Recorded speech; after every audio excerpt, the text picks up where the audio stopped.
በስመ አብ ወወልድ ወመንፈስ ቅዱስ አሐዱ አምላክ።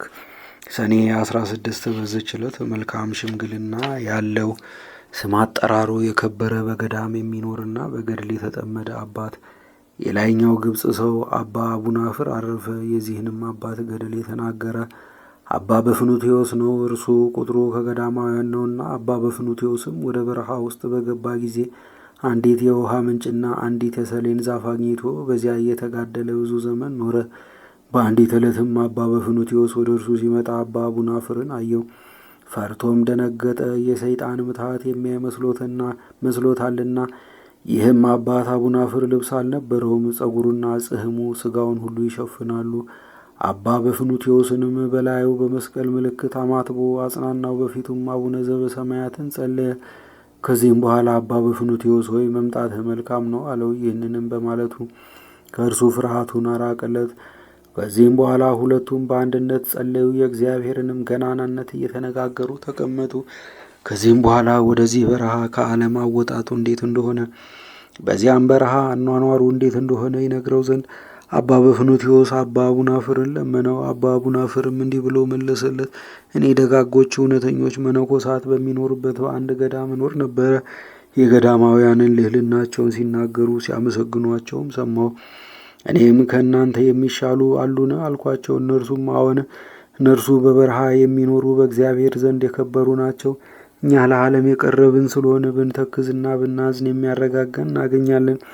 ብንታመም የሚጠይቀንና የፈለግነውን ሁሉ እናገኛለን። በበረሃ የሚኖሩ ግን ከዚህ ሁሉ የራቁ ናቸው አሉኝ።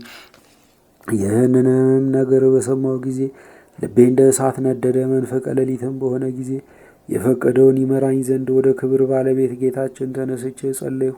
ትንሽ እንጀራም ይዤ ተጓዝኩ። አንድ ጻድቅ ሰውም አግኝቼ የገዳማውያንን ገድላቸውንና ኑሯቸውን እያስተማረኝ በእርሱ ዘንድ ኖርኩ። ከዚህም በኋላ ወደዚህ ደረስኩ። እግዚአብሔር የሚያዘጋጀልኝን ይችን ሰሌን አገኘኋት። በየዓመቱም 12 ዘለላ ታፈራለች። ለየወሩም የምመገበው አንዱ ዘለላ ይበቃኛል። ውሃም ከዚች ምንጭ እጠጣለሁ። በዚችም በረሃ እስከ ዛሬ 60 ዓመት ኖርኩ። ከቶ ያላንተ የሰው ፊት አላየሁም አለኝ።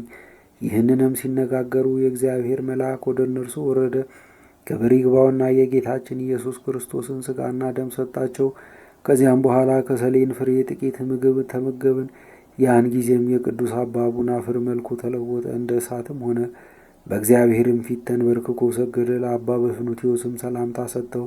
ያን ጊዜም ነፍሱን በጌታ እጅ ሰጠ። ቅዱስ በፍኑትዮስም በጸጉር ልብስ ገንዞ በዚያች ቦታ ቀበረው። ከዚህም በኋላ አባ በፍኑትዮስ በዚያች ቦታ ይኖር ዘንድ አሰበ። በዚያን ጊዜ ያቺ የሰሌን ዛፍ ወደቀች፣ የውሃውን ምንጭ ደረቀ። ቅዱስ አባ በፍኑትዮስ ወደ ዓለም ተመልሶ የገዳማውያንን ዜና ይልቁንም የቅዱስ አባ አቡናፍርን ዜና ይሰብክ ዘንድ ይህ በእግዚአብሔር ፈቃድ ሆነ። ለእግዚአብሔር ምስጋና ይሁን።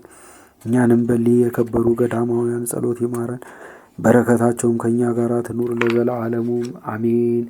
ዳግመኛም በዚህ ዕለት የእግዚአብሔር መልአክ ለዮሴፍ በሕልም ተገለጠለት። ሕፃኑንና እናቱንም ይዞ ወደ እስራኤል አገር እንዲመለስ አዘዘው።